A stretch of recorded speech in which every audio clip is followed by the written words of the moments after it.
सबसे बड़ा होता है गुरु। गुरुर् ब्रह्मा गुरुर् विष्णु, इसमें लिखा है ना, गुरु की महिमा भगवान से भी आगे है। जिस तरह मैंने कल बताया था कि विवाह के बाद पत्नी का पति ही गुरु होता है। विवाह के बाद पत्नी का पति ही गुरु होता है। माता पांव दबाती हो, अभी भी अपनी संस्कृति है। अपने यहाँ बिना सास का पतोहू पांव दबाए सो नहीं सकती है, और आज पांव न दबाई है चाहे गला दबाई दे। क्या है? ठीक है ना, पांव न दबाई है चाहे गला दबाई दे। लेकिन महाराज वाकई में अगर लक्ष्मी का निवास चाहिए तो हर पत्नी को अपने पति के शाम के वक्त चाहे 2 मिनट पांव दो, कहेंगे धन्य है संध्या जी। एक तो घर ही के काम से फुर्सत ना रहा है, घर ही का काम इतना हो जाता है, लड़का बच्चा, झाड़ू पोछा, बर्तन, कपड़ा, लंच, टिफिन और ये गौर पांव दवा। जानते हो क्यों? एक ब्राह्मण की बेटी हूं ना, मैं तो वेद के अनुसार बता रही हूं, अपना अनुभव नहीं बता रहे कि हम खुदे नहीं दबोते। हम अपन अनुभव ना बताए, हम तो वेद के अनुसार बता रहे हैं कि पांव दबाना चाहिए। आप कहेंगे क्यों? विद्वानगण बैठे हुए, क्योंकि पत्नी के इन हाथों की हथेलियों में शुक्र होता है। क्या होता है? पत्नी के हाथों की हथेलियों में शुक्र होता है। विद्वानगण बैठे हुए हैं, पंडित जी बैठे हैं और एक ये बैठा है, और आप भी। अब पति की पिडलियों में शनि होता है, पत्नी की हथेलियों में शुक्र होता है। अब पति की पिडलियों में शनि होता है, और जब शनि और शुक्र टकराते हैं, विद्वानों का कहना है जब शुक्र और शनि टकराते हैं तो उस घर में लक्ष्मी का आवागमन, सुख संपदा बना रहता है। इसलिए चाहे 2 मिनट दबाओ, पांव जरूर दबाओ। और कोई माताएं कह देती हैं, संध्या जी अगर नहीं दबा पाए तो कोई सरल उपाय है?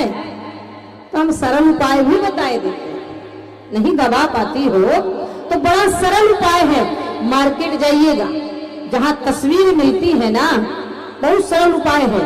जाइएगा बाजार और जहां तस्वीर मिलती है वो वाला तस्वीर खरीदिएगा। अपने रूम में, बेडरूम में हमेशा अन्य किसी देवी देवता की तस्वीर मत लगाना। अगर लगाना है लक्ष्मी नारायण की लगाना।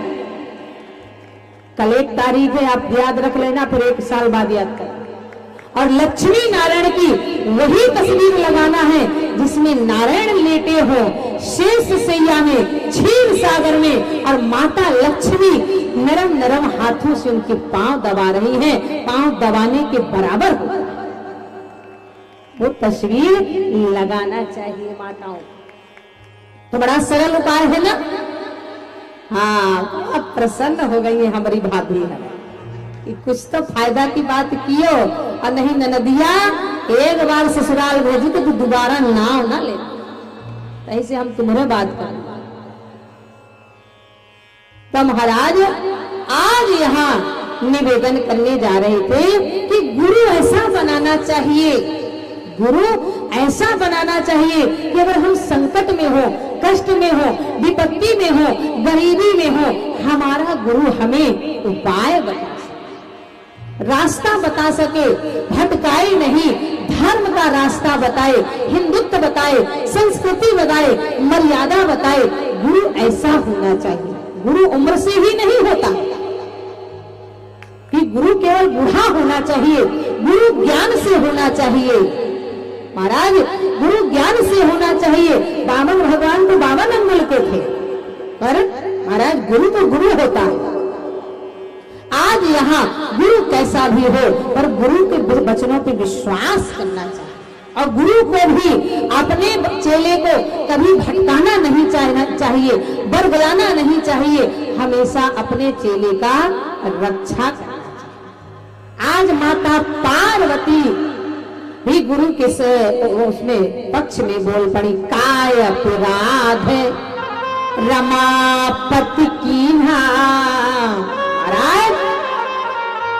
नारद बाबा तो हरि भक्त थे, नारद बाबा तो हरि भक्त थे, पर महाराज क्योंकि अगर गुरु के वचनों पे विश्वास करोगे तो वाकई में परमात्मा का दर्शन हो जाता है। आज आपको मैं एक सत्य घटना बताऊं। महाराज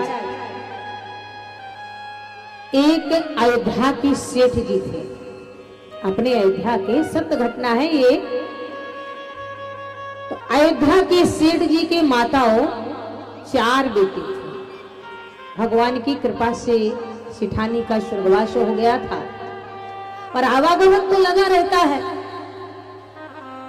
सेठ जी की कोई बेटी नहीं थी, बड़ा दुखी रहते थे।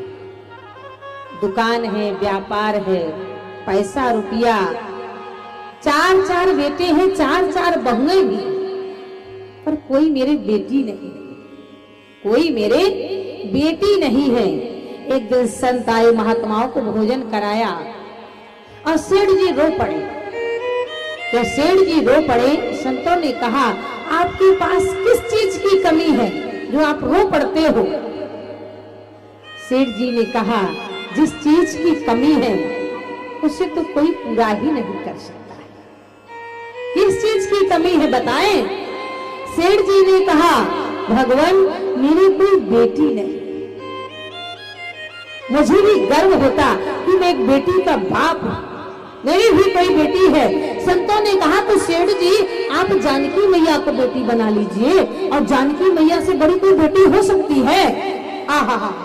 सेठ जी ने कहा ये तो मुझे आज तक किसी ने बताया नहीं है, आज से मैं जानकी को ही अपनी बेटी बना लेता हूँ। जानकी मैया की तस्वीर लाए किशोरी जी के, अपने कच्छ में लगाया, सोते जागते उठते बैठते खाते पीते जानकी जानकी माने विदेहराज जनक बने। पहले के जमाने में आवाज जैसा नहीं है कि रोज चूड़ी पहनो रोज उतारो, रोज पहनो रोज उतारो। पहले इतवार बुधवार को ही चूड़ी पहनते थे और साल 6 महीना में पहनते थे। सावन का महीना आया, सेठ जी की बहुओं ने कहा बाबूजी सावन का महीना आ गया है, चूड़ी पहनना है। सेठ जी दुकान गए, रास्ते में ही मनिहारन से बोला मनिहारन घर जाके चूड़ी पहनाए आना बहू। मनिहारन आई, दहलान में बैठ गई, आवाज लगाई चूड़ी पहन जाओ। चारों बहुएं, अपने यहाँ घूंघट का रिवाज होता था, घूंघट डाल डाल के चारों बहुएं चूड़ी पहन गई। सीता जी ने समझा मायका है, सावन के महीने में हरी हरी चूड़ी पहनने का बड़ा महत्व होता है। अरे भाभीियों ने पहने तो मैं भी जाके पहन लूं। भक्त वस्त्र, भक्त वस्त्र। किशोरी जी प्रकट हो गई, सीता जी प्रकट हो गई और घूंघट डाला, मनिहारन के सामने हाथ कर दिया। मनिहारन ने सोचा सिठानी तो है नहीं, कोई रिश्तेदारी का होगा। मनिहारन ने सीता जी को भी चूड़ी पहना दिया। मनिहारन ने दलिया उठाया, पहुंच गई सेठ जी चूड़ी का दाम।